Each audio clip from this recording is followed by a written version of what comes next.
नमस्कार, मी विशाल परदेशी. या बुलेटिनमध्ये आपलं सगळ्यांचं स्वागत. सुरुवात आपण करतो आत्ता क्षणाच्या महत्त्वाच्या बातमीने. ही बातमी अशी आहे की अखेर शिवसेनेनं एनडीएच्या राष्ट्रपती पदाच्या उमेदवार द्रौपदी मुर्मूंना पाठिंबा देण्याचा निर्णय घेतलाय. संजय राऊत यांचा विरोध डावलून इतर खासदारांच्या मागणीला प्राधान्य देण्याचा निर्णय उद्धव ठाकरेंनी घेतला आणि या संदर्भात अद्याप अधिकृत घोषणा होणं बाकी असलं तरी शिवसेना मुर्मूंना पाठिंबा देणार यावर शिक्कामोर्तब झालंय.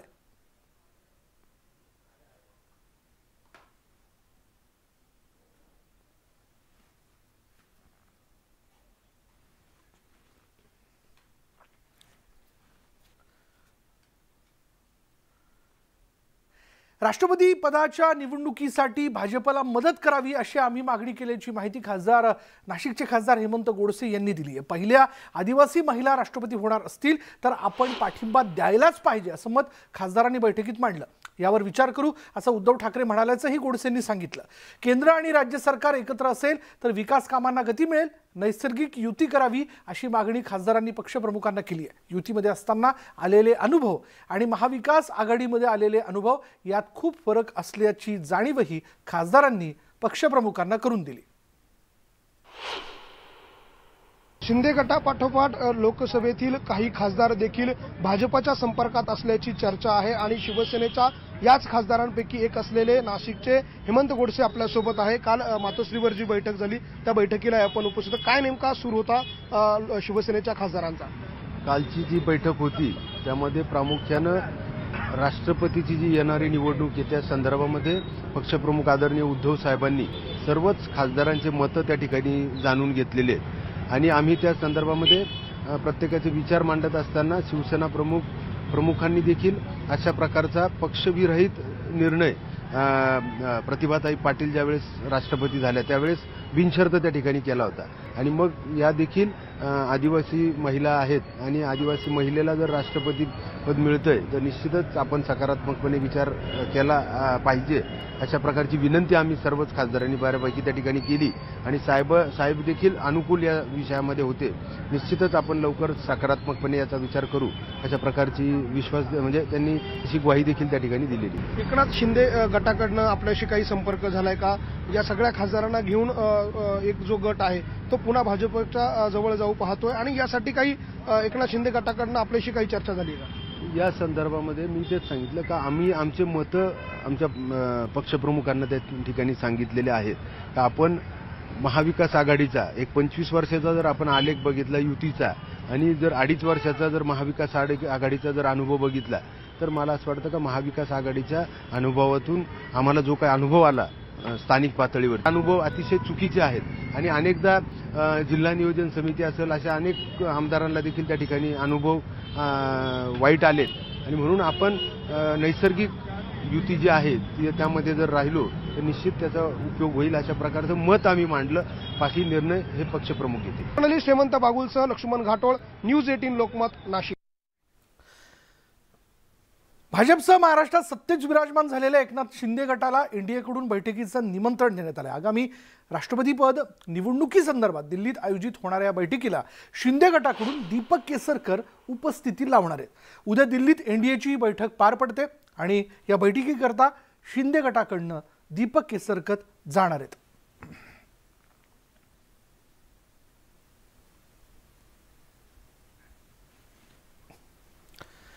त्यातच आणखीन एक महत्त्वाची घडामोड बघा. ओबीसी आरक्षणाबाबत आज सुप्रीम कोर्टात महत्त्वाची सुनावणी आणि काही दिवसांपूर्वी बांठिया आयोगानं राज्य सरकारला इम्पिरिकल डेटा सादर केला. इम्पिरिकल डेटाबाबत हा डेटा जो आहे तो सुप्रीम कोर्टात सादर करण्यात आला आहे. राज्य सरकारच्या वतीनं कोर्टामध्ये जो डाटा सादर करण्यात आलेला आहे म्हणजे इम्पिरिकल डाटा सादर करण्यात आला आहे त्याच्या आधारावर आता स्थानिक स्वराज्य संस्थेच्या निवडणुकीत ओबीसी आरक्षण लागू करावं अशी मागणी करण्यात येणार आहे. या संदर्भात सुप्रीम कोर्टाचे न्यायाधीश न्यायमूर्ती खानविलकर आणि न्यायमूर्ती पारडीवाला यांच्या द्विसदस्यीय खंडपीठापुढे ही सुनावणी केली जाईल. मध्य प्रदेशप्रमाणे ओबीसी आरक्षणाबाबत महाराष्ट्राला दिलासा मिळणार का याकडे सगळ्यांचं लक्ष लागलंय. आज जो रिपोर्ट सुप्रीम कोर्टमध्ये जातो आहे आम्हाला अपेक्षा आहे की आज ओबीसीचं राजकीय आरक्षण पुन्हा बहाल होईल आणि येणाऱ्या सर्व निवडणुकीमध्ये या राजकीय आरक्षणाचा फायदा ओबीसी समाजाला होईल अशी आशा आणि अपेक्षा आम्ही ठेवतो आहे.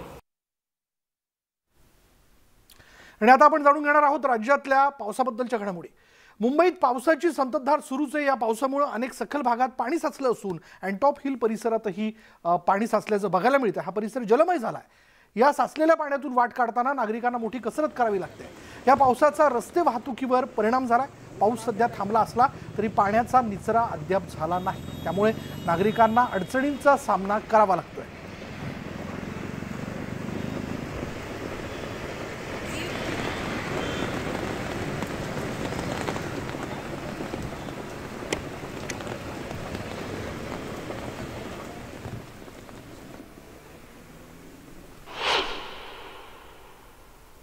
सुबह से ही मूसलाधार बरसात जारी है और ऐसे में जो लो लाइन एरियाज हैं वहां पे वाटर लॉगिंग होना शुरू हो चुका है. इस वक्त एंटॉप हिल का इलाका आप देख रहे हैं जहां पर महज कुछ घंटों की बरसात के बाद ही पानी का जल जमाव जो है वो शुरू हो चुका है और कहीं न कहीं लोगों के लिए दिक्कतें जो है वो शुरू होने लगी हैं, क्योंकि लगातार वाटर लॉगिंग होने के बाद जो गाड़ियां हैं वो लगातार फंसती चली जा रही हैं. और सबसे अहम बात ये कि आगे के हिस्से में अगर आप देखें तो पार्किंग है, वो पार्किंग में खड़ी हुई गाड़ियां, उनके नीचे के पूरे हिस्से आपको डूबे हुए दिखाई देंगे. लोग इस वक्त जो फंसे हुए हैं वो साफ तौर पे अपने गाड़ियों को निकालने में जुटे हुए हैं. आप लोग जो हैं एक बात बताएं कि वाटर लॉगिंग हुआ है तो ऐसे में गाड़ियां निकालने में दिक्कतें हैं? बहुत दिक्कत होती है. आज तो कम भरा है, पिछले टाइम में भी पिछले हफ्ते में बहुत बुरा भरा था. 3-4 दिन कंटिन्यू ऐसे ही भरा हुआ था. हाँ. अभी कहाँ तक ये वाटर लॉगिंग आगे तक?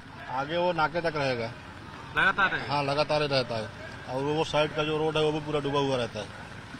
आपको दिखाऊं, इधर देखें, ये जो गाड़ियां हैं, जो टैक्सी खड़ी हैं, आपको नीचे के हिस्से भरने शुरू हो चुके हैं. और ये पूरा लो लाइन एरिया है एंटॉप हिल का, जहां पर इस वक्त ये स्थिति आपको दिखाई पड़ रही है. महज कुछ घंटों की बरसात हुई है, उसके बाद जो है ये स्थिति आपको दिखाई पड़ेगी. आप यहाँ पे देखें कि वाटर पंप्स लगाए गए हैं ताकि पानी का निकास जो है वो हो सके. पंप्स लगाए गए हैं, लेकिन महज कुछ घंटों की बरसात और पंप्स का खराब होना कहीं न कहीं इस वक्त इस इलाके के लिए जो है वो दिक्कत बना हुआ है. वाटर लॉगिंग की वजह से फिलहाल हालात जो हैं वो बिगड़े हुए हैं.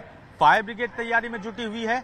वाटर लॉगिंग को कम करने की कोशिशें जारी है, लेकिन अगर इसी तरह से जिस तरह से मौसम विभाग ने चेतावनी दी है कि मूसलाधार बरसात जारी रहेगी, उसके मद्देनजर परेशानी जो है वो बढ़ सकती है. कैमरा पर्सन आतिश के साथ आशीष सिंह, न्यूज 18 इंडिया. मुंबईत पडणाऱ्या मुसळधार पावसामुळे समुद्राच्या पातळीमध्ये वाढ होताना बघायला मिळते. गेटवे ऑफ इंडिया इथंही समुद्र उधाणलेला पाहायला मिळतोय. प्रशासनानं सतर्कतेचा इशारा म्हणून नागरिकांना किनाऱ्यावर फिरण्यास बंदी घातली आहे.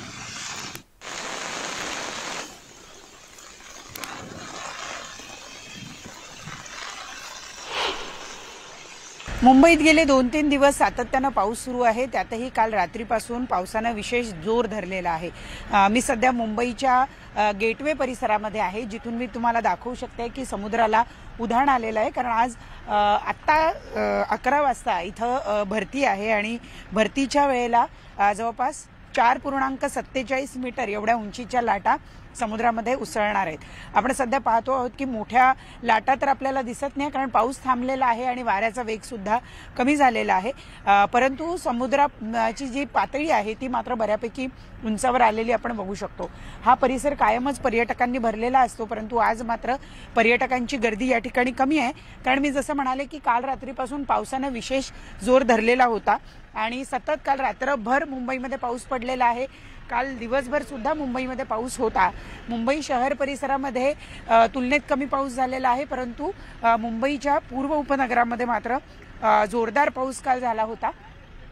आता आपण सध्या बघतो आहोत की सीएसटी परिसर असेल किंवा हा जो गेटवेचा परिसर आहे, या परिसरामध्ये काही ठिकाणी पाऊस जो आहे तो तुर्तास थांबलेला दिसतो आहे. परंतु दादर असेल, माहीम, माटुंगा या परिसरामध्ये मात्र पावसाचा जोर अजूनही कायम आहे. तुर्तास पाऊस जरी थांबलेला असला तरीही येत्या 24 तासामध्ये सुद्धा मुंबई परिसरामध्ये जोरदार पावसाची शक्यता वर्तवण्यात आली आहे. काही ठिकाणी मुसळधार पाऊस कोसळेल असं सुद्धा हवामान खात्याच्या वतीनं सांगण्यात आलंय. मी जसं म्हणाले की गेले 2-3 दिवस पावसानं चांगलाच जोर धरलेला आहे आणि त्यामुळं मुंबईमध्ये सुद्धा सतर्कतेचा इशारा देण्यात आलेला आहे। मुंबईमध्ये विशेषतः ज्या चौपाट्या आहेत किंवा जे समुद्रालगतचे भाग आहे या ठिकाणी सकाळी 6 ते 10 याच वेळेमध्ये नागरिकांना फिरण्याची परवानगी देण्यात आलेली आहे। इतर वेळेमध्ये मात्र नागरिकांनी समुद्रापासून थोडंसं लांब राहावं असंच हवामान खात्याच्या वतीनं आणि त्याचबरोबर मुंबई महानगरपालिकेच्या वतीनं सांगण्यात आलंय। व्हिडिओ जर्नलिस्ट सचिन कुबडेसह प्रणाली कापसे, न्यूज 18 लोकमत, गेटवे। महाराष्ट्राला मुसळधार पावसाचा इशारा देण्यात आला आहे। पुढचे 4 दिवस हा धोक्याचा इशारा आहे। 6 जिल्ह्यांमध्ये पावसाचा रेड अलर्ट जो आहे तो डिक्लेअर आहे। 14 जिल्ह्यांमध्ये ऑरेंज अलर्ट आहे आणि 17 जिल्ह्यांमध्ये येलो अलर्ट देण्यात आला आहे। आवश्यकता असेल तरच घराच्या बाहेर पडा असं हवामान खात्याच्या वतीने सगळ्या नागरिकांना, प्रशासनाच्या वतीने सगळ्या स्थानिकांना आवाहन करण्यात आलंय।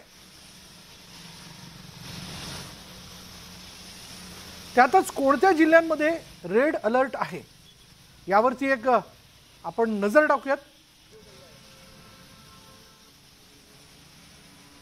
या जर आपण पाहिलं आता या क्षणाची महत्त्वाची बातमी, महाराष्ट्राला मुसळधार पावसाचा इशारा आहे। पुढचे 4 दिवस धोक्याचा इशारा जो आहे तो वर्तवण्यात आलेला आहे। 6 जिल्ह्यांमध्ये पावसाचा रेड अलर्ट आहे, 14 जिल्ह्यांमध्ये ऑरेंज अलर्ट आहे, 17 जिल्ह्यांमध्ये येलो अलर्ट आहे आणि आवश्यकता असेल तरच घराच्या बाहेर पडा असं आवाहन देण्यात आलंय। ग्राफिक्सच्या माध्यमातून जाणून घेऊ कोणकोणते हे जिल्हे आहेत। यामध्ये आहे पहिला पालघर, दुसरा रायगड, रत्नागिरी, नाशिक,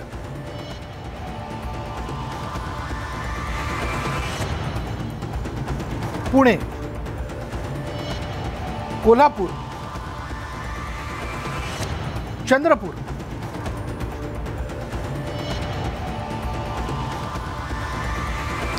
ऑरेंज अलर्ट कुठे बघा, ठाणे,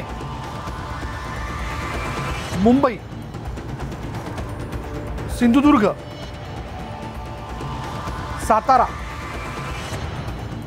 औरंगाबाद, जालना, गडचिरोली। येलो अलर्ट कुठे बघा, जळगाव, धुळे, नंदुरबार, अहमदनगर, परभणी, हिंगोली, नांदेड, अकोला, अमरावती, भंडारा, बुलढाणा, गोंदिया, नागपूर, वर्धा, वाशिम आणि यवतमाळ या ठिकाणी येलो अलर्ट डिक्लेअर करण्यात आला। त्यातच आपण जर पाहिलं तर गडचिरोलीत मुसळधार पाऊस सुरूच आहे। या पावसामुळे नागेपल्लीत पूरस्थिती निर्माण झाली आहे। इथल्या अनेक घरांमध्ये पुराचं पाणी आल्यानं नागरिक अडकून पडले होते आणि या नागरिकांना सुरक्षित बाहेर काढण्यासाठी पोलीस आणि SDRF पथकाकडून शर्थीचे प्रयत्न करण्यात आले। एकंदरीत नागेपल्ली आणि आलापल्ली परिसर पूर्णपणे जलमय झाल्याचं चित्र दिसून येतं। याविषयी आपण बोलणार आहोत। आमचे प्रतिनिधी महेश तिवारी आपल्याबरोबर आहे। महेश, गेल्या 2 दिवसापासून आपण बघतोय, 2 ते 3 दिवसापासून गडचिरोली जिल्ह्यामध्ये जोरदार पाऊस बरसतोय। आता नेमकी काय परिस्थिती आहे? विशाल, गडचिरोली जिल्ह्याची परिस्थिती बघितली तर गेल्या 3 दिवस झाले पाऊस बरसत आहे, मुसळधार पाऊस आहे। राज्यात सर्वाधिक पावसाची नोंद गडचिरोली झाली आहे आणि आणखी 2 दिवस रेड अलर्ट आहे। सगळ्यात महत्त्वाचं म्हणजे आलापल्ली आणि नागेपल्लीमध्ये त्यामुळे नागेपल्ली आलापल्ली हा जो परिसर आहे, जी 2 गाव तालुक्यांचं मध्यवर्ती सेंटर प्लेस आहे आणि तिथं अक्षरशः पूर परिस्थिती तयार झालेली आहे। नागेपल्लीच्या अनेक घरांमध्ये पाणी गेलं, सभोवताल पूर्ण पाणी, व्हिज्युअलमध्ये आपण बघू शकतो अनेक घरांमध्ये पाणी गेलं। लोकांनी घराच्या वर जाऊन आपला आसरा घेतला किंवा सुरक्षित ठिकाणी जाण्यासाठी धडपड केली। या संदर्भात जिल्हाधिकारी संजय मीना, SP अंकित गोयल यांच्या निर्देशानुसार जिल्हा आपत्ती व्यवस्थापनाने या ठिकाणी विशेष मोहीम राबवली आणि अहिरीचे SDP अमोल ठाकूर, तहसीलदार ओंकार ओतारी यांच्या नेतृत्वात त्या ठिकाणी बचाव पथकं जी होती त्या पथकांनी वेळीच धाव घेतली आणि त्या लोकांना सुरक्षित घराबाहेर काढलं। पाऊस होता, पाणी होतं, नाले होते, नाले पार करून तिथं गेलं आणि त्या पथकांनी तब्बल 65 जणांना सुरक्षित स्थळी नेलेलं आहे आणि त्यामुळे आता त्या लोकांचे जीव वाचले असले तरी पाणी आता हळूहळू तिथं ओसरत आहे. मात्र पडणारा पाऊस जो आहे जिल्ह्यात कायम आहे. दक्षिण गडचिरोलीमध्ये सगळ्यात जास्त पाऊस पडत आहे. अनेक दुर्गम गावांचा तालुका मुख्यालयाशी संपर्क तुटलेला आहे. अनेक ठिकाणी वीज पुरवठा खंडित आहे. मोबाईल सेवा पूर्ण बंद झाली आहे. सिरोंचा तालुक्याची मोबाईल सेवा गेल्या 3 दिवसापासून बंद आहे. इंटरनेट सगळं बंद आहे. त्यामुळे नागरिकांना प्रचंड त्रासाला सामोरं जावं लागत आहे. शासकीय कामं करायची असतील, लोकांशी संपर्क साधायचा असतील, जवान दुर्गम भागातल्या आउटपोस्टवर आहेत त्यांनाही त्यांच्या कुटुंबियाशी संपर्क साधायचा असेल तर मोबाईल सेवा हा खूप मोठं साधन आहे. भामरागडची मोबाईल सेवा कालपासून बंद पडलेली आहे. त्यामुळे भामरागडच्या पूर परिस्थितीचा अंदाजा लावण्यासाठी प्रशासनाला धडपड करावी लागत आहे. सॅटेलाइट फोनच्या माध्यमातून तिथं संपर्क केला जात आहे. त्यामुळे एकूणच आणखी 2 दिवस पाऊस असाच कायम राहिल्यास आणखी नद्यांना पूर येऊ शकतो. बरोबर, त्यामुळे त्या दृष्टीने सगळी काळजी जी महेश ती घेतली जाते ठिकठिकाणी. धन्यवाद या सगळ्या माहितीबद्दल. ही दृश्यच बरंच काही सांगून जातात आणि यात महत्त्वाची भूमिका बजावत आहेत ते स्थानिक प्रशासन आणि SDRFचे हे सगळे जवान.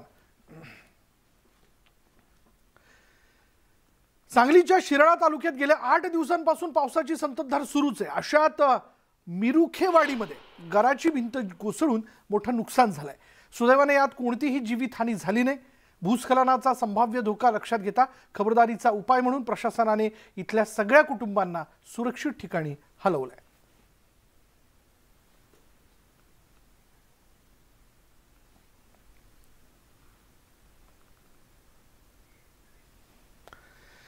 तर पालघर जिल्ह्यातील जव्हार मोखाडा तालुक्यासह सर्वच भागात मुसळधार पाऊस झाला. या पावसामुळे नदी नाले ओसंडून वाहत आहेत. जिल्ह्यातील प्रमुख असलेल्या सूर्या, वैतरणा, पिंजाळ नद्या जे आहेत ते दुतडी भरून वाहताना दिसतात. त्यामुळे नदीकाठच्या गावांना सतर्कतेचा इशारा देण्यात आलाय. तर धरण क्षेत्रातही जोरदार पाऊस झाल्याने धामणी धरणात पाण्याची पातळी वाढली आहे. आणि याचबद्दल अधिक माहिती जाणून घेऊयात आमचे प्रतिनिधी विजय राऊत आपल्याबरोबर आहेत. विजय, काय तपशील?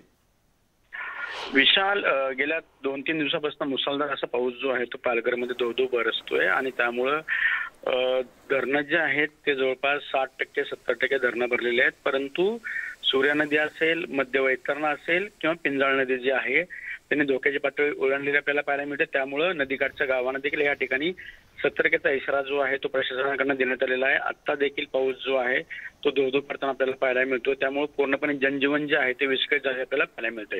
विशाल, धन्यवाद विजय या सगळ्या तपशिलाबद्दल. त्यामुळे पालघरमध्ये आपण बघितलं तर येलो अलर्ट जो आहे तो देण्यात आलेला आहे. त्यामुळे जोरदार पाऊस आहे आणि या धरण क्षेत्रात पाऊस असल्या कारणाने धरणातनं काही वेळातच म्हणजे असं वाटतं की याची पाणी पातळी अधिक वाढली तर धरणातनं विसर्ग जो आहे तो लवकरच सुरू केला जाऊ शकतो. पण सध्या तरी ही दृश्य जी आहेत ती बरंच काही सांगून जातात. नाशिक जिल्ह्यातील ग्रामीण भागातील 1ली ते 12वी पर्यंतच्या शाळांना सुट्टी देण्याचा निर्णय घेण्यात आला.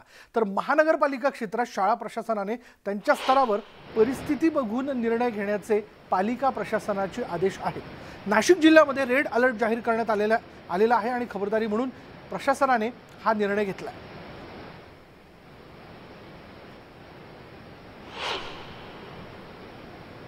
नाशिक जिल्ह्यात गेल्या 3 दिवसांपासून मुसळधार पाऊस पडतोय. पुढचे 3 दिवस नाशिक जिल्ह्यामध्ये रेड अलर्ट जाहीर करण्यात आलेला आहे आणि याच रेड अलर्टमुळे नाशिक जिल्ह्यातील आणि शहरातील शाळांना 1 दिवसाची सुट्टी देखील देण्यात आलेली आहे. मात्र असं असलं तरी गोदावरी नदीच्या पात्रामध्ये देखील मोठ्या प्रमाणात पाण्याची आवक वाढलेली आहे. आत्ता आपण गोदावरी नदीच्या काठावरती आहोत आणि गोदावरी नदीचं हे रौद्ररूप आपण दृश्यांमध्ये बघतोय. नाशिकच्या गंगापूर धरणातून 10,000 क्युसेक्स इतका मोठ्या प्रमाणात विसर्ग केला जातोय. तर शहरात देखील मोठ्या प्रमाणात पाऊस पडतोय आणि त्यामुळे दृश्यांमध्ये दिसणाऱ्या या होळकर पुलाखालून गोदावरी नदी पात्रामध्ये तब्बल 17,000 ते 18,000 क्युसेक इतक्या मोठ्या प्रमाणामध्ये पाण्याचा विसर्ग जो आहे तो केला जातोय. आणि याच मोठ्या प्रमाणात होणाऱ्या विसर्गामुळे नाशिकच्या गोदावरी नदीचं हे रौद्ररूप आपण दृश्यांमध्ये बघतोय. गोदा काठावर असलेली सगळीच मंदिरं जी आहेत ती अशा प्रकारे पाण्याखाली आलेली आहे. गोदावरीच्या काठावर असलेलं रामकुंड, लक्ष्मण कुंड, सीताकुंड हे 3ही कुंड जे आहेत ते देखील पाण्याखाली आलेले आहे. तर प्राचीन गोदावरी मंदिर जे आहे ते देखील पूर्णतः पाण्याखाली आलेलं आहे. दृश्यांमध्ये दिसत असलेली गांधी ज्योत देखील पाण्याखाली आलेली आहे। तर पारंपरिक पूर मापनाचं जे साधन म्हणून ओळखलं जातो तो दुतोंड्या मारुती देखील आता खरं तर मानेच्या वरपर्यंत बुडालेला आहे आणि त्यामुळे गोदावरी नदीच्या काठच्या नागरिकांना सतर्क राहण्याच्या सूचना प्रशासनाच्या वतीनं देण्यात आलेल्या आहे। पुढच्या काही तासामध्ये शहरामध्ये आणि जिल्ह्यामध्ये मुसळधार पावसाचा अंदाज वर्तवण्यात आलेला आहे आणि त्यामुळे गोदावरी नदीपात्राच्या पाण्यामध्ये मोठ्या प्रमाणात वाढ होऊ शकते आणि म्हणूनच गोदावरी नदीकाठच्या असलेल्या गावांनी सतर्क राहण्याच्या सूचना प्रशासनाने दिलेल्या आहे। विशेषतः सायखेडा आणि चांदोरीमधील नदीपात्राला लागून असलेल्या नागरिकांनी वेळीच आपल्या सगळं साहित्य घेऊन जे आहे ते सुरक्षित स्थळी हलवण्यात यावं अशा सूचना प्रशासनाच्या वतीनं देण्यात आलेल्या आहे। व्हिडिओ जर्नलिस्ट हेमंत बागुलसह लक्ष्मण घाटोळ, न्यूज 18 लोकमत, नाशिक। संततधार पावसामुळे गोदावरी नदीच्या पाणी पातळीत वाढ झाल्याचं आपण बघतो। या पुराच्या पाण्यात काही गाड्या देखील अडकल्यात। नाशिकच्या गाडगे महाराज पुलाखाली एक मर्सिडीज कार या पुराच्या पाण्यात अडकली असून ती बाहेर काढण्याची कारवाई केली जाते। याचाच आढावा घेतलाय आमचे नाशिकचे प्रतिनिधी लक्ष्मण घाटोळ यांनी। गेल्या 3 दिवसांपासून नाशिक शहरामध्ये मुसळधार पाऊस पडतोय तर गोदावरी नदीच्या पाणलोट क्षेत्रात देखील मोठ्या प्रमाणात पाऊस पडतोय। त्यामुळे गोदावरी नदीला पूर आलेला आहे। गोदावरी नदीला पूर आल्यानंतर गोदावरी नदीच्या काठावर पार्किंग करण्यात आलेली अनेक वाहनं जी आहेत ती नदीपात्रात वाहून गेलेली आहे। दृश्यांमध्ये बघतोय आपण की एक वाहन जे आहेत ते अशा प्रकारे पुराच्या पाण्यामध्ये अडकून पडलेलं आहे। या वाहनाला बाहेर काढण्यासाठीची सगळी प्रयत्न जे आहेत ते गाडी मालकाकडून करण्यात आले, मात्र हे सगळे प्रयत्न जे आहेत ते अपयशी ठरलेले आहे। या गाडीला दोऱ्या लावून त्या ठिकाणी अडकवण्यात आलेला आहे। तर ही गाडी काढण्यासाठी 2 ते 3 तासांपासून प्रयत्न केले जात आहे। स्थानिक प्रशासनाच्या मदतीनं ही गाडी जी आहे ती पाण्यातून बाजूला करण्यापर्यंत यश जे आहे ते या ठिकाणी आलेलं आहे, मात्र पाण्यातून ही गाडी बाहेर काढण्यासाठी देखील अजूनही प्रयत्न सुरू आहे। संपूर्ण परिसर जो आहे तो पाण्याखाली गेलेला आहे। गोदावरी नदीपासून तर अमरधामपर्यंत जाणारा जो रस्ता आहे तो देखील पाण्याखाली आलेला आहे। त्यामुळे मदत करण्यासाठी ही वाहन बाहेर काढण्यासाठी ज्या साहित्याची गरज आहे, क्रेनची गरज आहे, ते क्रेन देखील या नदीपात्रापर्यंत येऊ शकत नाही, या रस्त्यापर्यंत येऊ शकत नाही। त्यामुळे अद्याप देखील अनेक वाहनं जी आहेत ती नदीपात्रात अडकलेली आहेत। त्यामुळे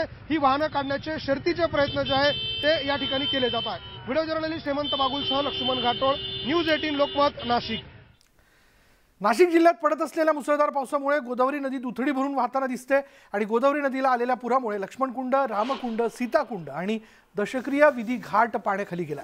त्यामुळे राज्यभरातून दशक्रिया विधीसाठी येणाऱ्या नागरिकांना गोदावरी नदीला लागून असलेल्या रस्त्यावर दशक्रिया विधीचा कार्यक्रम आटोपता घ्यावा लागतोय। सध्याची परिस्थिती पाहता पुढील आठवडाभर नागरिकांना ही कसरत करावी लागणार आहे।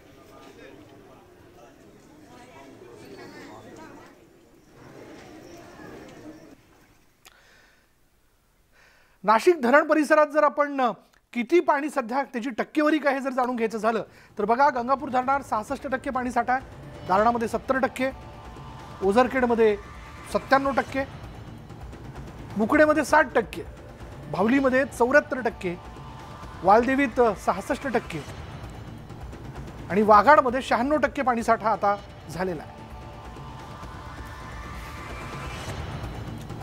नाशिक आणि औरंगाबाद जिल्ह्यात सुरू असलेल्या पावसामुळे मराठवाड्यातील जायकवाडी धरणामध्ये गेल्या 24 तासात तब्बल 2.5% पाणी पातळीत वाढ झाली आहे। काल जायकवाडी धरणात 35% इतका पाणी साठा होता, मात्र त्यात आज वाढ होऊन धरणाचा पाणी साठा 37.11% जाऊन पोहोचला। पुणे शहराला पाणी पुरवठा करणाऱ्या 4ही धरणात पावसाने दमदार हजेरी लावली आहे। खडकवासला धरणाच्या सांडव्यातून 2568 क्युसेक्स पाण्याचा विसर्ग सुरू आहे। नदीकाठच्या भागात राहणाऱ्या नागरिकांनी सतर्क राहण्याचं आवाहन जिल्हा प्रशासनामार्फत केलेलं आहे। जळगाव जिल्ह्यातील 135 गावांसाठी संजीवनी असलेल्या गिरणा धरणाची स्थिती देखील समाधानकारक आहे। चडकापूर, ठेंगोडा त्याचबरोबर पुणन धरणामधून सध्या 23,000 क्युसेक्स पाण्याचा विसर्ग सुरू आहे। गिरणा धरणाचा साठा गेल्या वर्षापेक्षा यंदाच्या जुलैत 1% अधिक आहे। यंदा ही धरण 100% भरेल अशी अपेक्षा व्यक्त केली जाते। नंदुरबार जिल्ह्यातल्या नवापूर जिल्ह्यामध्ये मुसळधार पाऊस झाला आणि या पावसामुळे रंगावली प्रकल्प ओसंडून वाहतोय। त्यामुळे नदीपात्रात पाण्याचा विसर्ग होत असल्याने नदीकाठच्या गावांना सतर्कतेचा इशारा देण्यात आला। तर सध्याच्या स्थितीत 200हून अधिक कुटुंबांचं स्थलांतर करण्यात आलंय। 2 दिवस झालेल्या पावसाने नवापूर तालुक्यातील 25हून अधिक घरांची पडझड झाल्याने मोठं नुकसान झालं।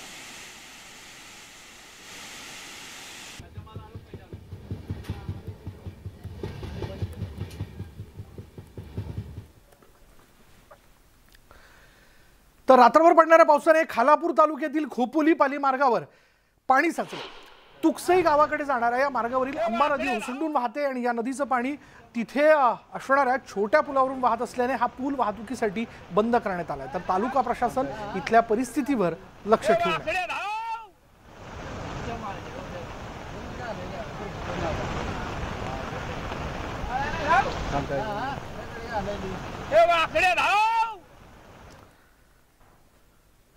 नाशिक जिल्ह्यातील शेंद्रीपाडा पुन्हा एकदा चर्चेत आला आहे। याचं कारण असं आहे की पाऊस पडूनही इथल्या महिलांचा पाण्यासाठीचा संघर्ष आजही जैसे थे। नाशिक जिल्ह्यातील त्र्यंबकजवळील शेंद्रीपाडा इथल्या महिला ज्या आहेत त्या जीवघेणा प्रवास करून पाणी आणत होत्या आणि त्यानंतर शिवसेना नेते आदित्य ठाकरे यांनी या सगळ्या परिस्थितीची दखल घेत शेंद्रापाडा या भागात लोखंडी पूल बांधून दिला। मात्र मुसळधार पावसामुळे हा पूल पाण्याखाली गेल्याने या महिलांना आता हंडाभर पाण्यासाठी पुराच्या पाण्यातून जीवघेणी कसरत करावी लागते।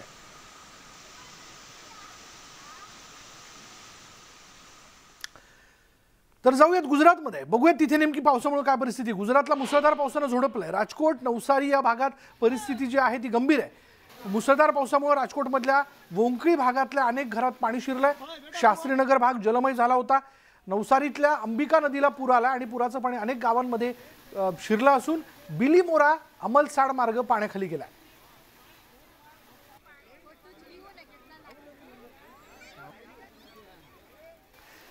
मुसळधार पावसामुळे गुजरातच्या वलसाडमध्ये पूरस्थिती निर्माण झाली आणि त्यामुळे जनजीवन विस्कळीत झालंय।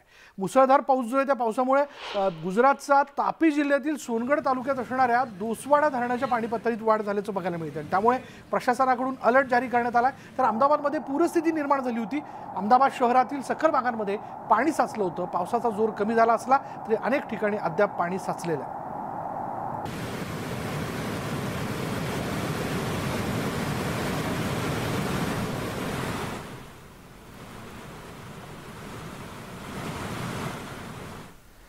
गुजरातमधील वलसाडमध्ये पूरस्थिती आहे। 3 दिवसांपासून गुजरातमध्ये मुसळधार पाऊस सुरू आहे। पुरात अडकलेल्यांचं बचाव कार्य देखील वेगाने केलं जात आहे। अंबिका नदीकाठी बचाव कार्य सुरू आहे आणि तिथे हेलिकॉप्टरद्वारे 16 लोकांचं रेस्क्यू ऑपरेशन म्हणजे त्यांचं बचाव कार्य जे ते पार पडलेलं आहे। अजूनही काही लोक तिथे अडकले असण्याची शक्यता व्यक्त केली जाते। त्या अनुषंगाने जिथून या भागातनं निरोप मिळतात बचाव पथकाला तिथे हेलिकॉप्टरच्या माध्यमातून त्या स्थानिकांना एअरलिफ्ट केलं जात आहे।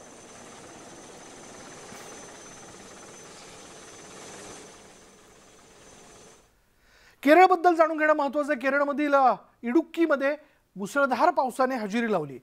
पट्टीमोडी भागामध्ये पूरस्थिती निर्माण झाली होती आणि पावसाचा जोर अधिक असल्याने रस्त्याला नदीचं स्वरूप आलं।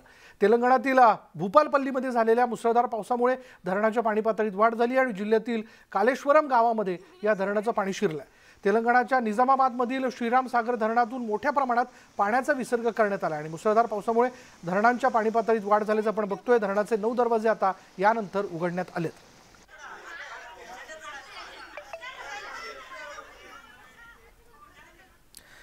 तर मध्य प्रदेशमध्ये ही अतिमुसळधार पावसामुळे पूरस्थिती निर्माण झाली होती। मध्य प्रदेशातील विदिशा भागामध्ये चक्क एक रिक्षा पुराच्या पाण्यात वाहून गेली।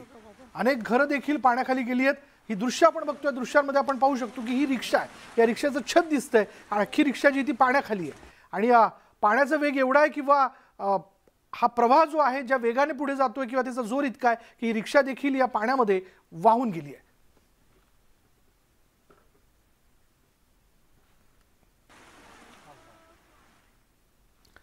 दिल्लीत पण मुसळधार पाऊस सुरू आहे आणि त्यामुळे दिल्लीत सकाळपासूनच मोठी वाहतूक कोंडी बघायला मिळते। गेल्या अनेक तासांपासून वाहनांच्या लांबच लांब रांगा दिल्लीमध्ये लागलेल्या आहेत।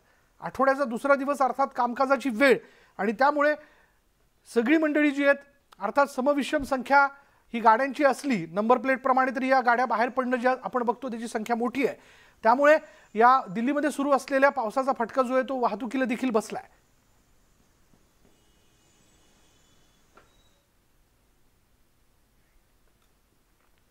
उत्तर पुणे जिल्ह्यात घाटमाथ्यावर चिल्हेवाडी धरण क्षेत्रात संततधार पाऊस जो आहे तो सुरू आहे आणि त्यामुळे चिल्हेवाडी धरण पूर्ण क्षमतेने भरलंय। त्यामुळे चिल्हेवाडी धरणाच्या सांडव्यावरून मांडवी नदीपात्रात सकाळपासून 1200 क्युसेक्स वेगाने विसर्ग सुरू करण्यात आला अशी माहिती देण्यात आली आहे आणि यामुळे मांडवी नदीला कधीही पूर येण्याची शक्यता आहे। मांडवी नदी काठच्या पाचघर, आंबेगव्हाण, रोहकडी तसंच ओतूर गावातील नागरिकांनी याबद्दल दक्षता घेऊन सतर्क राहावं असा इशारा देण्यात आला.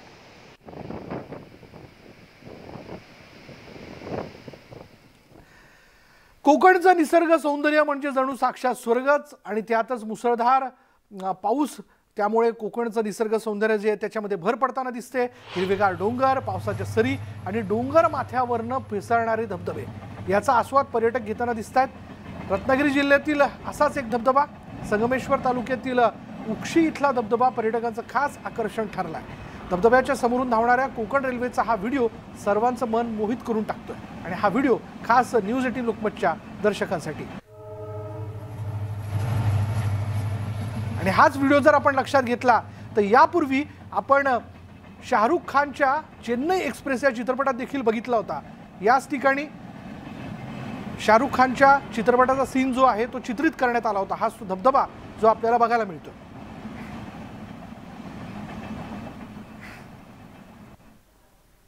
आणि यानंतर इथे वेळ झाली का ब्रेकची. ब्रेक घेऊयात. पहा फक्त न्यूज 18 लोकमत.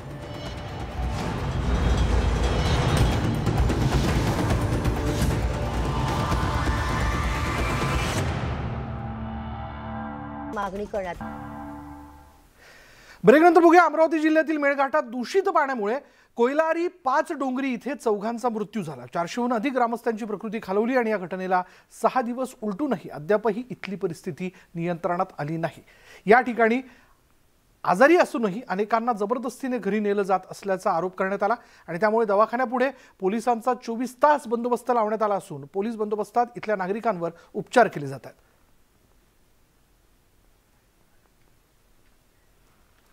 आणि या दूषित पाण्यामुळे जर आपण बघितलं तर 400हून अधिक जणांची प्रकृतीची ती खालवलेली आहे. आता पोलीस बंदोबस्तात ग्रामस्थांवरती उपचार केले जात आहेत. अमरावतीतल्या मेळघाटात कोयलारी 5 डोंगरी इथे चौघांचा मृत्यू झाला. या घटनेला 6 दिवस उलटून गेलेत तरी इथली परिस्थिती नियंत्रणात आली नाहीये. या ठिकाणी आजारी असूनही अनेकांना जबरदस्तीने घरी नेलं जात आहे. म्हणजे त्यांचे नातलग त्यांना तिथे रुग्णालयामध्ये त्यांच्यावर उपचार करू देत नाहीत. त्यांना बळजबरीने ते घरी घेऊन जात आहेत. त्यामुळे आता दवाखान्यापुढे पोलिसांचा 24 तास बंदोबस्त ठेवण्यात आला. अधिक माहिती जाणून घेऊयात आमचे प्रतिनिधी अमरावतीचे संजय शेंडे आता क्षणाला आपल्याबरोबर आहेत. संजय, अजूनही म्हणजे हे दूषित पाणी जे आहे अर्थात त्या विहिरीवरती आपण बघतो ती विहीर सील करण्यात आली आहे. ते तिथलं पाणी आता पिऊ दिलं जात नाही.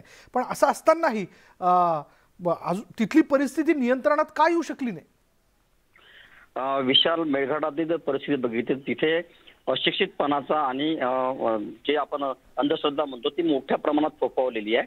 त्यामुळं आतापर्यंत आपण 5 डोंगरी आणि कोयलारी या गावात जर बघितलं तर 4 लोकांचा या दूषित पाण्यामुळे मृत्यू झाला आणि जवळपास 300-400च्या वर नागरिकांवर उपचार करण्यात आलेले आहे. अजूनही 80 ते 100 नागरिक जे आहे त्यांच्यावर शाळांमध्ये उपचार सुरू आहे. तिथल्या दोन्ही जिल्हा परिषद शाळा ज्या आहे शाळांना अगदी दवाखान्याचं स्वरूप देण्यात आलेलं आहे. जिल्हा परिषदची प्रशासकीय यंत्रणा त्या ठिकाणी आहे. मात्र त्या ठिकाणी जे अज्ञान आणि अंधश्रद्धा जे आदिवासींमध्ये पसरलेली आहे त्यामुळे अजूनही आरोग्य यंत्रणेसंबंधात त्या ठिकाणी विश्वास निर्माण झालेला नाही. त्यामुळं आरोग्य विभागाच्या तावडीत गेल्यानंतर किंवा दवाखान्यात गेल्यानंतर आपला मृत्यू होईल की काय अशी सुद्धा भीती या आदिवासींना वाटते. त्यामुळं 1-2 दिवस दवाखान्यात थांबले की तब्येत दुरुस्त व्हायच्या आधीच हे आदिवासी जे आहे हे घरी जाण्याचा प्रयत्न करतात. म्हणून शासनाने आता त्या ठिकाणी पोलिसांचा बंदोबस्त लावलेला आहे जेणेकरून पूर्ण दुरुस्त झाल्याशिवाय या ठिकाणी कुठल्याही प्रकारचा जो रुग्ण आहे तो रुग्ण घरी पाठवण्यात येऊ नये. तसेच स्वच्छ पिण्याच्या पाण्याची सुद्धा व्यवस्था या ठिकाणी करण्यात आलेली आहे. जिल्हाधिकारी, जिल्हा परिषदेचे सीओ आणि जिल्हा आरोग्य अधिकारी या ठिकाणी तळ ठोकून आहेत आणि या ठिकाणी परिस्थिती आता हळूहळू कुठेतरी नियंत्रणात येताना दिसत आहे. विशाल, धन्यवाद संजय या सगळ्या तपशिलाबद्दल. पुढे बातमी जळगावमधून. जळगावच्या पाचोरा तालुक्यातील नांद्रा गावातील नागरिकांना भर पावसातही पाणी टंचाईच्या झळा बसत होत्या. या पाणी टंचाईला न्यूज 18 लोकमतनं वाचा फोडली आणि त्यानंतर तहसीलदारांनी तातडीनं आढावा बैठक घेऊन पाणी पुरवठा योजनेचं काम तातडीनं पूर्ण करण्याचे आदेश दिले. तसंच योजनेचं काम पूर्ण होईपर्यंत ठेकेदाराची बिलं देऊ नयेत असे आदेशही देण्यात आले.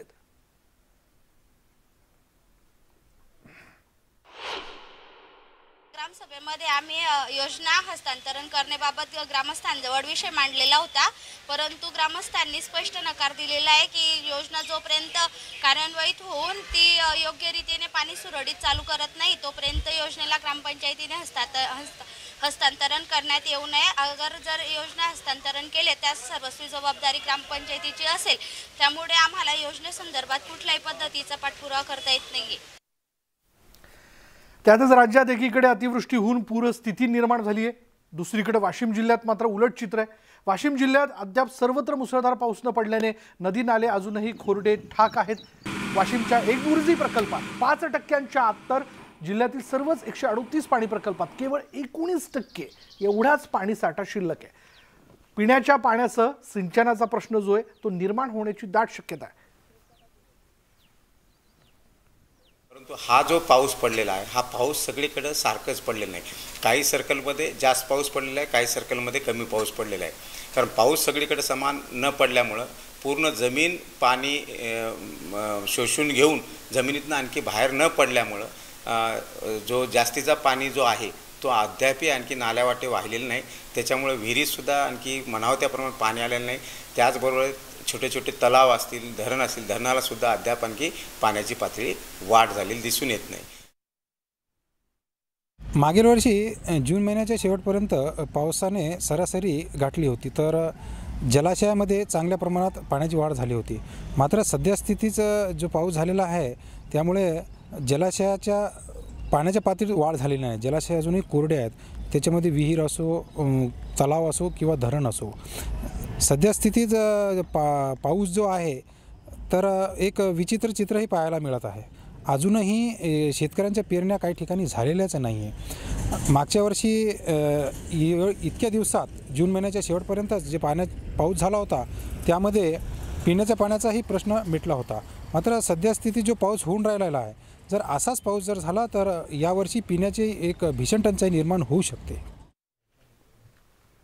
यानंतर बघूयात, कल्याण डोंबिवली महापालिका क्षेत्रातील पीओपीच्या मूर्तींना यावर्षीपासून बंदी घालण्यात आली आहे. कल्याण डोंबिवली महापालिका प्रशासनानं पर्यावरण संवर्धनाच्या दृष्टीने हे महत्त्वाचं पाऊल उचललंय. दरम्यान गणेशोत्सवाच्या तोंडावर महापालिकेने हा निर्णय घेतल्यानं गणेश मूर्तिकार आर्थिक संकटात सापडण्याची शक्यता आहे. पाहुयात यावर आमचे प्रतिनिधी गणेश गायकवाड यांचा हा स्पेशल रिपोर्ट.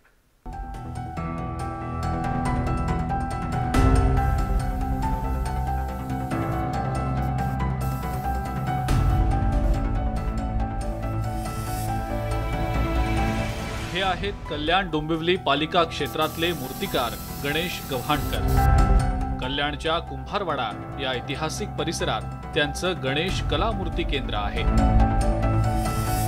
दरवर्षीप्रमाणे यंदा सुद्धा त्यांच्या कारखान्यात हजारो प्लास्टर ऑफ पॅरिसनं साकारलेल्या गणेश मूर्ती तयार करण्यात आल्या. मात्र केडीएमसी कडून यंदा पर्यावरण संवर्धनाच्या दृष्टीनं पीओपी म्हणजेच प्लास्टर ऑफ पॅरिसच्या मूर्तींवर बंदी घातल्यानं गणेश यांच्यासह अनेक मूर्तिकार हे आर्थिक संकटात सापडण्याची शक्यता आहे. आणि गणपती झाल्यावर 8-15 दिवसात जी काही कारवाई करायची ती करा. आमची राहून मूर्तिकार संघटनेला, मूर्तिकारांना, महानगरपालिकेला, मायबाप सरकारला एवढीच विनंती आहे की पीओपी बंद करू नका. पीओपीवर असे खूप कुटुंब आहेत जे जगत आहेत, खूप मुलं आहेत की ज्यांचं पोटपाणी भरतंय. कल्याणच्या एकट्या कुंभारवाडी परिसरात जवळजवळ 250हून जास्त गणेश मूर्ती कला केंद्र आहेत.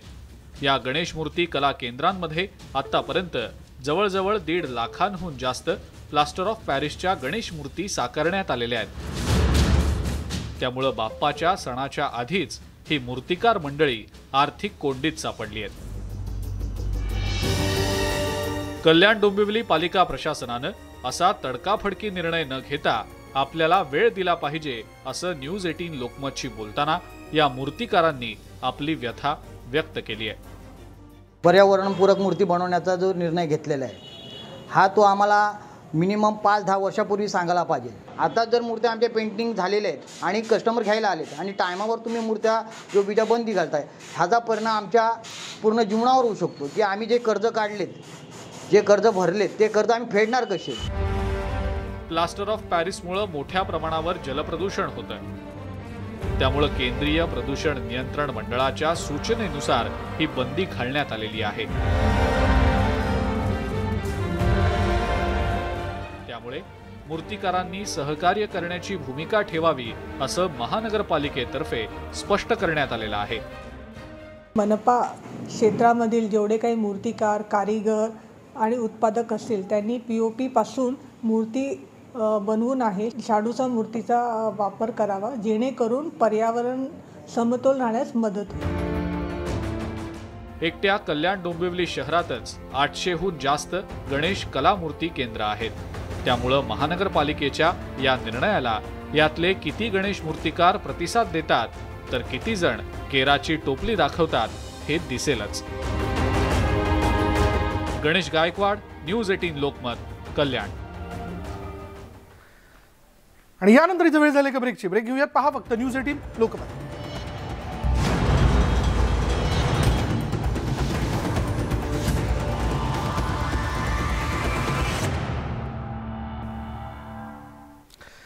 ब्रेकनंतर बातमी आहे वाशिममधनं। वाशिमच्या मानोरा शहरात अज्ञात वाहनाच्या धडकेत एकाचा मृत्यू झालाय। कृषी उत्पन्न बाजार समितीजवळ भरधाव वाहनाने रस्त्यावरून जाणाऱ्या एकाला धडक दिली। रात्रीच्या सुमारास ही घटना घडली असून अपघाताचा थरार CCTV कॅमेऱ्यात कैद झालाय। दरम्यान पहाटेपर्यंत हा व्यक्ती जखमी अवस्थेत तसाच पडून होता, मात्र कोणीही त्याच्या मदतीला न आल्याने अतिरक्तस्राव झाला आणि या व्यक्तीचा दुर्दैवाने त्यात मृत्यू झालाय। या घटनेनंतर नागरिकांनी संताप व्यक्त केलाय।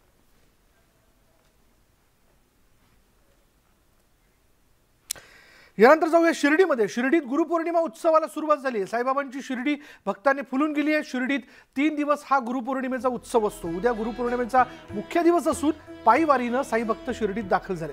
राज्यभरातून शेकडो पालख्या शिर्डीत आलेल्या आहेत। गुरुपौर्णिमा उत्सवामुळे साई मंदिराला आकर्षक फुलांची सजावट करण्यात आली।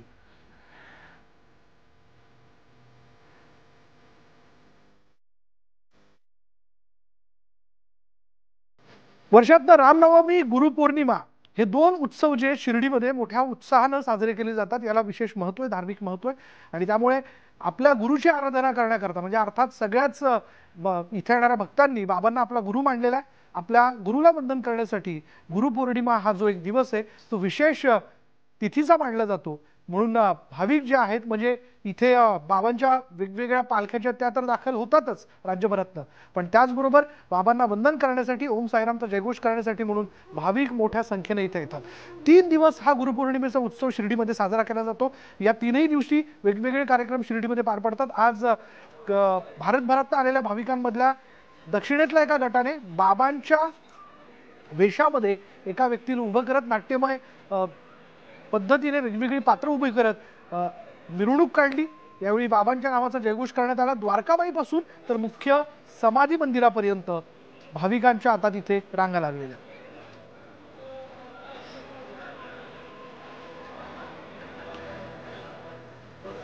गुरुपौर्णिमेनिमित्त शिर्डीत आलेल्या साई भक्तांच्या गर्दीने शिर्डी नगरी फुलून गेलेली आहे। आता मी साई मंदिराच्या जवळ आहे। द्वारकामाई आणि चावडी या मंदिर परिसरात जर आपण बघितलं तर हजारो साई भक्त बाबांच्या दर्शनाची जी इच्छा आहे ते घेऊन शिर्डीमध्ये येताना दिसत आहेत। सगळीकडे अतिशय उत्साहाचं वातावरण आहे। शिर्डीतला गुरुपौर्णिमा उत्सव हा 3 दिवस चालतो। आजपासून या उत्सवाला सुरुवात झालेली आहे। आज सकाळी बाबांच्या काकड आरतीपासून उत्सव सुरू झाला आहे। उद्या उत्सवाचा मुख्य दिवस आहे आणि बाबांना गुरु मानणारे लाखो साई भक्त शिर्डीमध्ये येत आहेत, बाबांचं दर्शन घेत आहेत। 2 वर्ष गुरुपौर्णिमा उत्सव साजरा झालेला नव्हता। आता मात्र कोरोनाचे निर्बंध हटल्यानंतर पहिल्यांदा भाविकांच्या मोठ्या गर्दीमध्ये उत्सव साजरा होतोय। महाराष्ट्रभरातून शेकडो पायी पालख्या देखील शिर्डीमध्ये दाखल झाल्या आहेत। ज्या पद्धतीनं विठोरायाच्या दर्शनासाठी वारकरी पायी जात असतात त्याच पद्धतीनं असंख्य भाविक जे आहेत ते पायी पालखीने शिर्डीमध्ये दाखल झालेत। खूप मोठा उत्साह शिर्डीमध्ये बघायला मिळतोय। हरीश दिमोटे, न्यूज 18 लोकमत, शिर्डी। देश विदेशातील लाखो भाविकांचं श्रद्धास्थान असलेल्या शिर्डीच्या साईबाबांच्या दर्शनासाठी भाविकांची अलोट गर्दी जी ती शिर्डीत बघायला मिळते। लाखो साईभक्त बाबांना गुरु स्वरूप मानतात, त्यामुळे गुरुपौर्णिमेच्या दिवशी दर्शन घेण्यासाठी साईभक्त शिर्डीत दाखल झाले। 3 दिवसीय गुरुपौर्णिमेच्या उत्सवाला आजपासून सुरुवात झाली आहे। शेकडो भाविक पालख्या घेऊन पायी वारीने शिर्डीत दाखल होतात। भक्तांशी संवाद साधला आमचे प्रतिनिधी हरीश दिमोटे यांनी।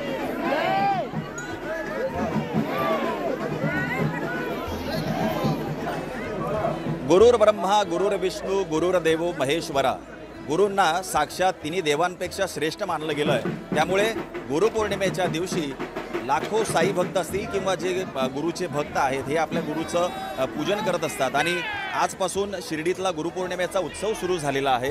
3 दिवस हा उत्सव चालणार आहे. त्यामुळे लाखोंच्या संख्येनं साई भक्त शिर्डीमध्ये दाखल होत आहेत. आपण आता द्वारका माई या मंदिराजवळचं चित्र बघतोय. मोठ्या रांगा दर्शनासाठी लागलेल्या आहेत. शेकडो पायी पालख्या देखील शिर्डीमध्ये दाखल होत आहेत. ज्या पद्धतीनं विठुरायाच्या दर्शनासाठी वारीने असंख्य वारकरी जात असतात, त्याच पद्धतीनं शिर्डीमध्ये लाखो साई भक्त पायी वारीने पालखी घेऊन शिर्डीमध्ये येत असतात. अतिशय आनंद आणि उत्साहाचं वातावरण शिर्डीत आहे.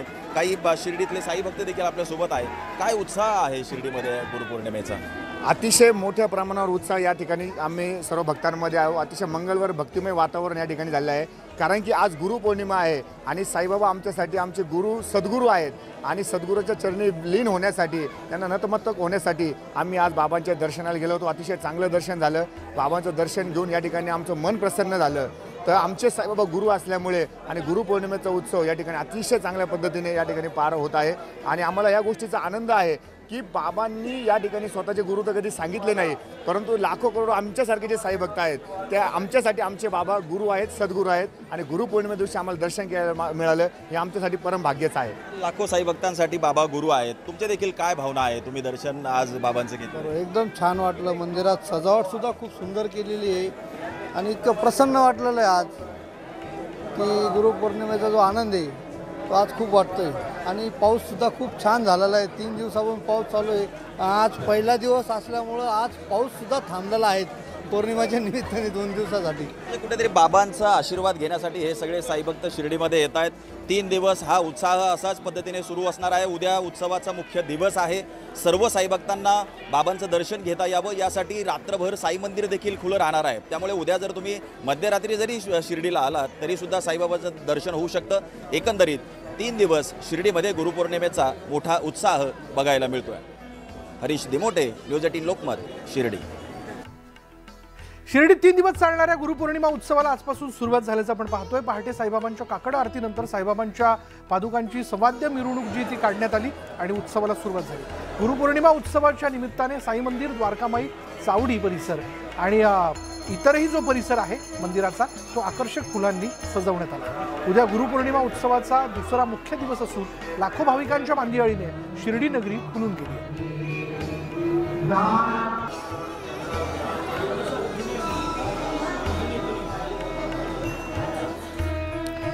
आणि आता आपण जाणून घेऊया जागतिक बाजारपेठेत नेमकं काय चाललंय. बघा, डॉलरच्या तुलनेत रुपयाच्या किमतीत सातत्यानं घसरण होताना बघायला मिळते. डॉलरच्या तुलनेमध्ये रुपयाची साधारण 79 रुपये 55 पैसे या किमतीवरती त्याची घसरण झाली आहे. आतापर्यंत रुपयाने गाठलेला हा निच्चांकी स्तर आहे. येत्या काही दिवसात $1 तुलनेत रुपयाची 80 रुपये किंमत होणार असल्याचा अंदाज तज्ज्ञांनी वर्तवला आहे. परदेशी गुंतवणूकदारांकडून सातत्याने विक्री सुरू असल्याने शेअर बाजारात घसरण सुरू आहे. रुपयात घसरण झाल्याने सामान्यांवरही त्याचा परिणाम होणार आहे. डॉलर वधारल्याने इंधनासाठी लागणारं कच्चं तेल, खाद्यतेलाचे दर वधारण्याची शक्यता आहे. तर घसरणीचा परिणाम रोजगारावरही होऊ शकतो.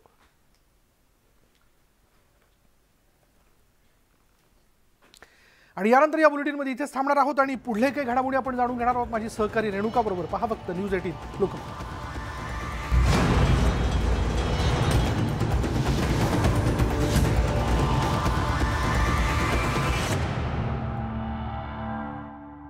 रूप धारण केल्याचं पाहायला मिळालं.